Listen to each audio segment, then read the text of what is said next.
A lot of you have probably asked yourself the following question: do I have enough money to retire? Now, you probably haven't asked yourself out loud. That would be a little bit odd. But a lot of you have taken it one step further.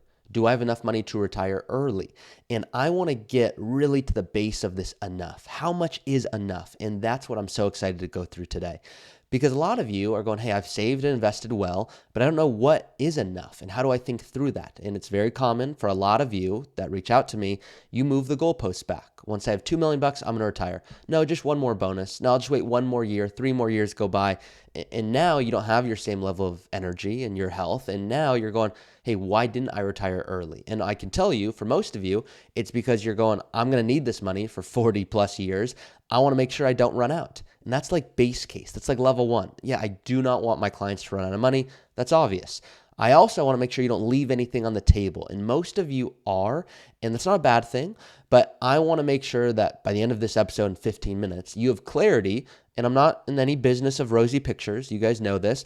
But if you're like, hey, I have a general sense of what I want to spend and when I might retire, that's not bad. But I want to make sure you're like, oh my gosh, when I do retire, I'm in an awesome spot. Not I'm going to retire and hope if markets do well, I'm going to be okay. I don't like hope as my strategy. So I'm going to hop in today and show you guys this framework of what is enough and how to think through it. So I'm very excited. Every episode is exciting to me, of course. But I got a few quick things before we hop in. The first is I got a funny email last week from one of you, and you asked to be anonymous, and I'm going to keep it that way. And you said, Ari, why don't you have introductory music for the show? It doesn't seem as professional. And I'm glad that they asked this because if you're a longtime listener, you'll know I actually used to have an intro music and all these fancy things. And the reason I got rid of it is because, quite simply, I listen to a lot of podcasts and I just skip that stuff, to be honest. So I want to hop right into the show. I'm tuning in for a specific reason, like most of you. Give me this information. And then along the way, I'm putting in stories because I think it's going to resonate. So I promise it's not tangents for tangent's sake. There's a reason I'm doing so. So that's why I got rid of the music. So hopefully that answers your question. And then I always make sure that I'm going over a review of the week, or I'm at least going over one of those main reasons. When I ask you to download my ebook, it'll say, what's something you're so excited to never worry about again once you retire? And I've got some very funny responses and I've got some odd responses, but one of the main ones I want to go over today is people keep putting boss as the main word. So what are you so excited to never have to worry about ever again once you retire? My boss or deadlines. And these just are themes that keep coming up and up and up. And normally there's a lot of variation. And last week it wasn't. There was about 60 or 70 of you who were saying, it's my boss. It's having to worry about deadlines and it's not having my own time and my schedule. So I want you to have that back. And that is why I love this stuff. So someone asked me in person last week, why do you love this stuff? And I'm like, well, I don't really love tax strategy and investments. They're like, it kind of sounds like you do. So I don't really know what you're saying right now. I go, no, I love that stuff because you can go live an awesome life. If you can use tax strategy or you're investing a certain way so you can retire 6 months earlier or a year earlier, that's the reason I love this stuff. So of course I optimize numbers. I do love this, but it's for a greater purpose. I think too often people get lost in the numbers and then they don't actually go live an intentional life. So that's why I'm going over those brief examples and I want to hop right in. So this was prompted by a listener question. It came from Leslie and Brian, and they said it is totally fine to use their names. So Leslie and Brian, I know you're listening to this right now. And here's what they told me, very simple email. We have $2.5 million in pre-tax assets. We have 300,000 in CDs and another 100 in our Roth IRAs, parentheses, wish we started earlier. We all said that. So Leslie, Brian, don't ever worry. Everyone says they wish they started earlier, but you're in a good spot. And their question is quite simply, Ari, we listen to your show. We want to retire early. Do we have enough? And I think that's a lovely question.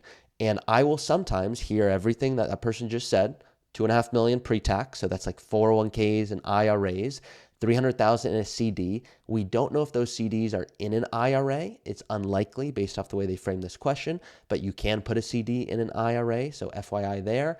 And then 100,000 in each of their Roth IRAs. So call it $3 million. They're saying, do I have enough money to retire? And I'll have someone come to me when I'm doing a planning session with them. I'll say, hey, I'm so sorry, you have nowhere near enough. They go, what do you mean? I have like $3 million. Seems like a lot of money. I go, yep, nowhere near enough. They're like, why? I go, well, because you just told me you want to spend $25,000 every single month. That's unrealistic if that's your goal. There's nothing wrong with that goal, but you have nowhere near enough. We need $6, $7, $8, $9, $10 million if that's your goal. And they're like, well, okay, what are my options? I go, well, you have options, and here's what they are. Quite simply, you can work longer, you can spend less, or you can say, oh my gosh, what are the big changes I can make in my life? And for some people, it's, hey, it turns out when I did my cash flow spreadsheet, which I'm going to put a link in my description if you guys haven't filled this out yet. This is something I do want you to fill out so you have a clear sense of what am I expecting in terms of costs in an early retirement, because there's variation, health insurance and travel and all these other features. I want you to think through those correctly. The point of this is it really depends on how much you want to spend. So that is the first place I will start with people. Not what assets do you have, not what's your social security strategy, not are we doing Roth conversions. People will come to me and they'll say, all right, I did a Roth conversion. You're going to be so impressed.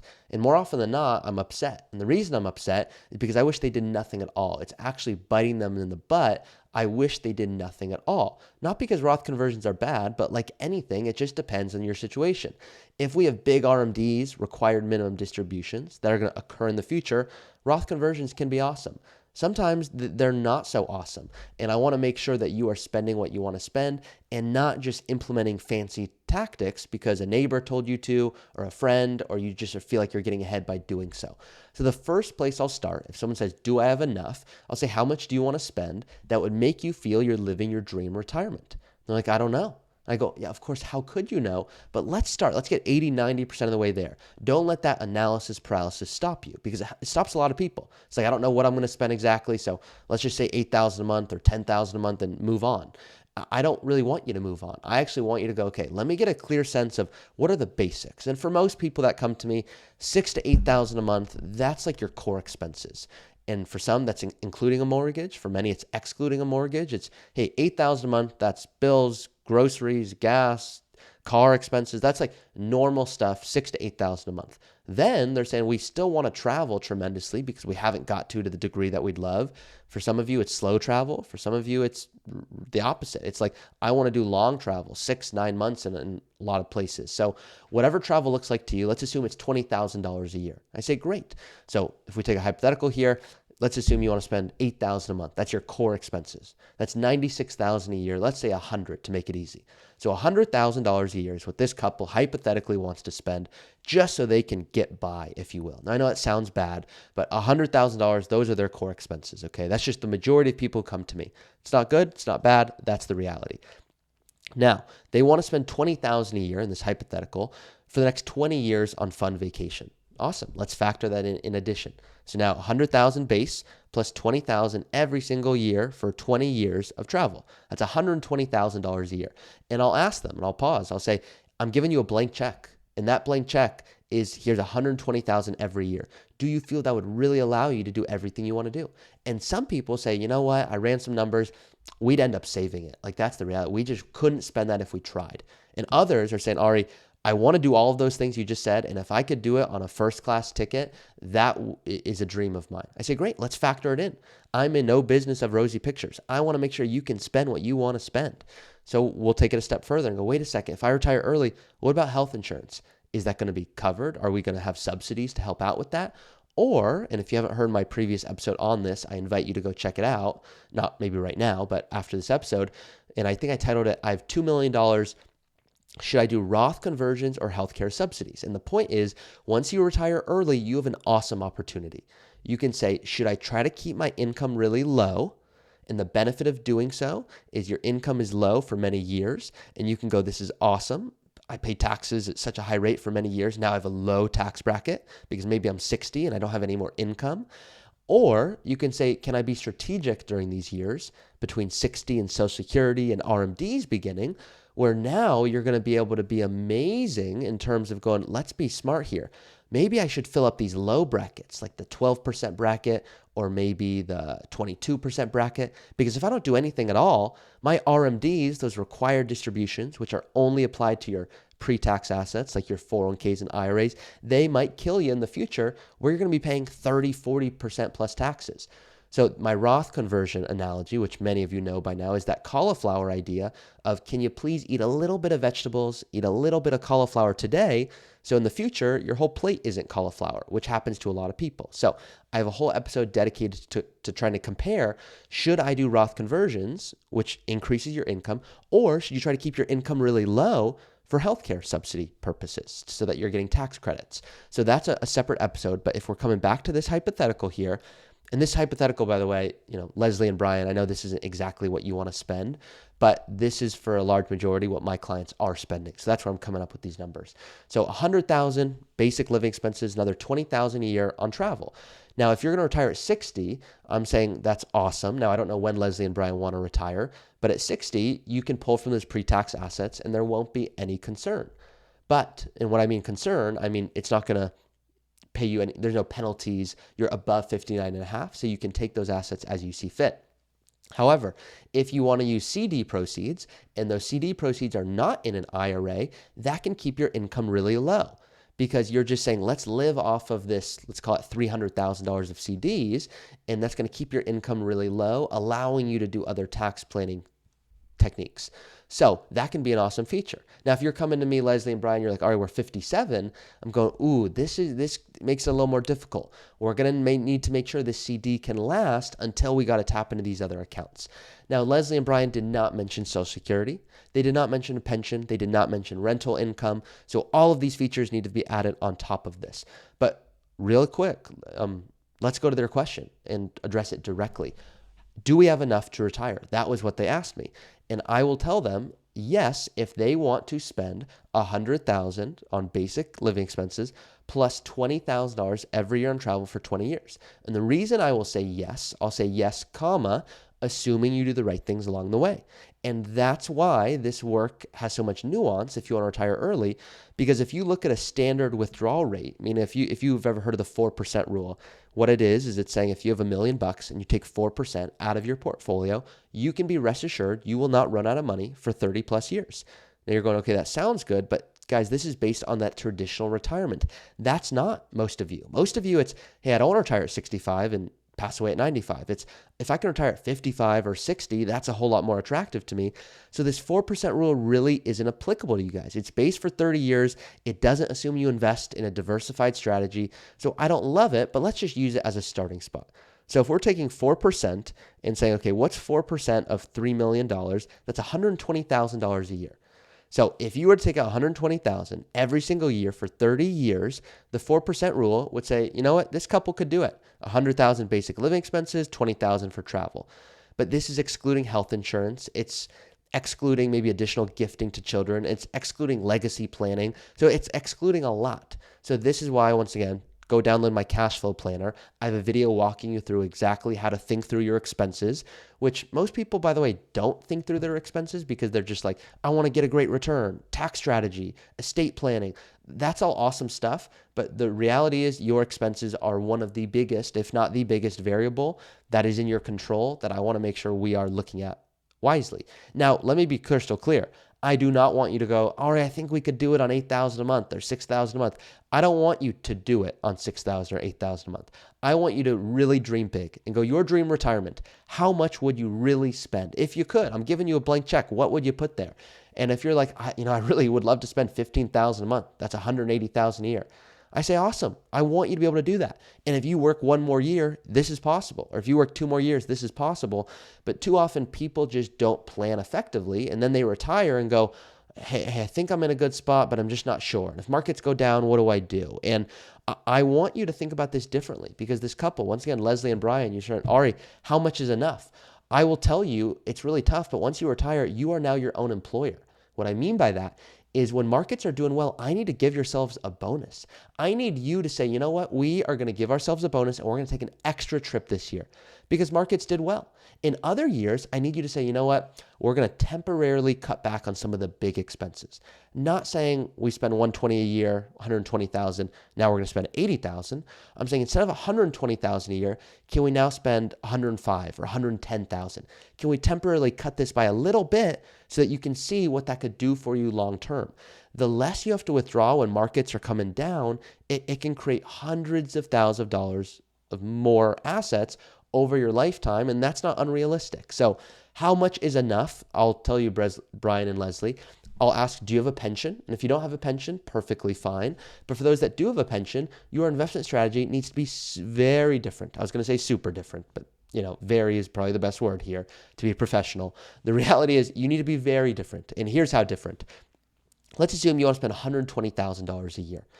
And you say, you know what, Ari, I have a pension. My pension covers $120,000. Say, okay, well, your $3 million, that can be invested way differently than your neighbor.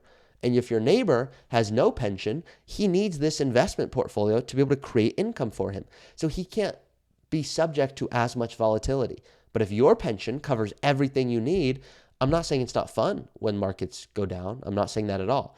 I'm saying that $3 million, it can fluctuate a whole lot more because you're not fully relying on it. So the point here is people say, what's your age? What's your risk tolerance? That is not how you build an investment portfolio.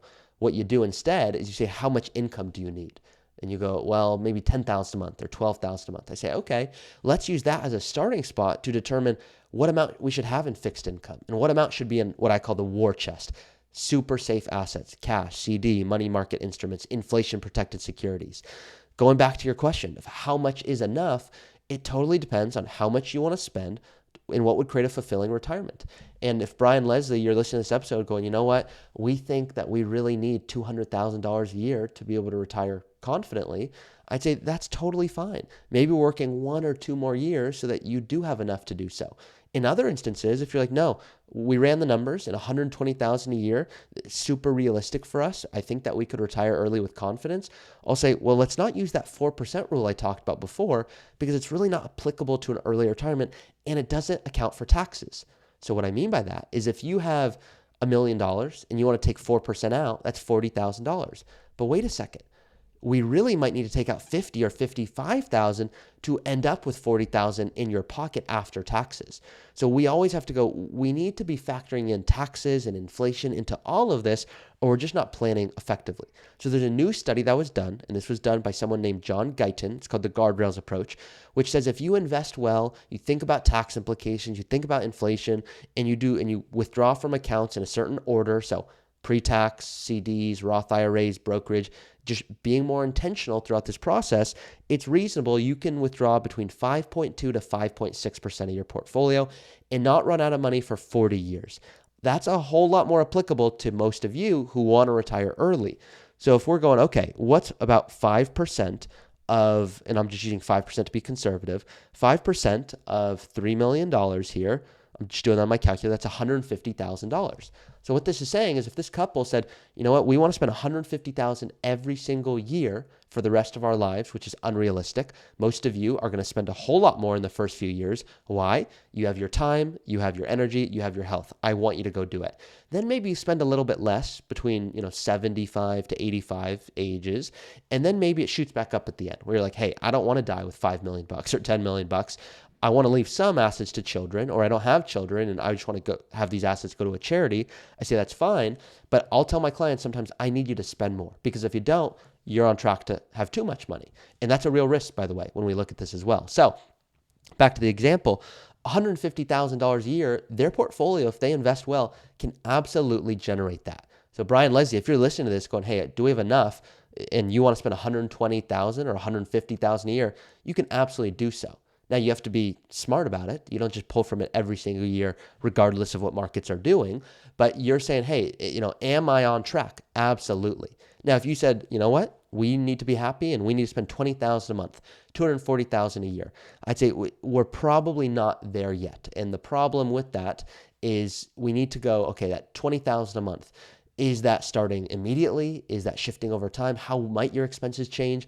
And do you have big projects that you need to tackle before you retire early? Because that makes a big difference here. If you want to do a home improvement or you're thinking about moving or you name it, we want to tackle as much as we can before we retire early. So once you retire, it's not, we have health insurance and vacation costs. And on top of that, we have to do home improvements.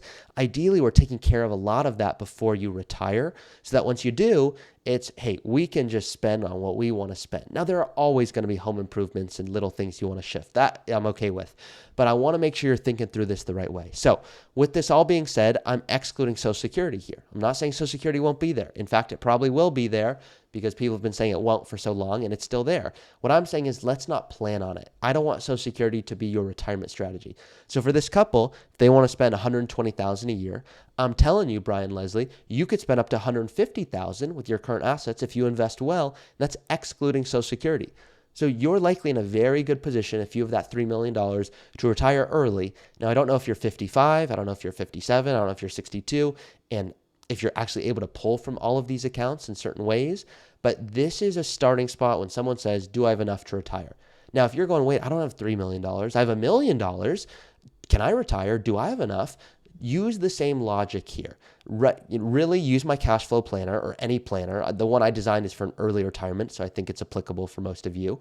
And ask yourself, okay, if I want to spend $80,000 a year, can I do that on my $1 million? But I have a little bit of pension, I have a rental income, or I have Social Security, or I might do part-time income. And can that help bridge that gap? Absolutely. I want you to get really creative with this. That's why this stuff is so cool, is you don't have to do the traditional retirement. You can go, you know what? I'm going to create an early retirement that resonates with me. So with all this being said, if you're going, Ari, this sounds like a lot, I want to work with someone on your team who specializes in an early retirement. That's, of course, the work we do, and we don't just do it, we love doing it. We work with a very limited number of people where we feel we can add tremendous value. If we think we can only help a little bit, we'll tell you and go, hey, I just don't think this makes sense. And in fact, I don't let anyone move forward unless they're excited. If they're like, hey, I think we should do this, but I'm not sure, I go, we're probably not the right firm for you. So go check out our Google reviews. Go check out our Yelp reviews. See what people say about working with us. Don't just take my word for it. So hopefully this has been a helpful episode to think through how much is enough. And then the quick mindset shift I tell everyone is careful about moving those goalposts. It's really easy to work 6 more months and work 1 more year and then 3 more years. And it's because it's familiar. It's what you know. I actually want you to do the hard work to say, look at how much you might need to retire, that cash flow planner, which you're going to see in the description of today's episode. Download that and start working through your cash flow and how much you need in retirement. And then ask yourself, do I have a plan that tells me how much I can take every year so that I'm going to be okay? So these are the things I want you to really start to think through if you're serious about an early retirement. Even if you're 5 years out, most people want to go through a process to know what they're on track for. I'm not saying you're going to go retire tomorrow. In fact, most of you aren't. You're not going to listen to this episode and go, wow, I can do it. But I want you to go back to work going, oh my gosh, I'm here and because I have a plan. And my plan says I'm only working 2 more years because that's when I know I am in that FIRE movement of recreational employment where you're working because you want to, not because you have to. So if you haven't heard that analogy, the FIRE movement, very popular, financial independence, retire early. I have my own definition, financial independence, recreational employment. So if that recreational employment definition resonates with you, my only request here, I try to do all of this content to make it as helpful as possible because I want all of you to retire early with confidence. I do not want you to have to retire again. That is a nightmare when I see it occur. It's life, just it's reality. But people come to me and they retired early, but they didn't do it effectively.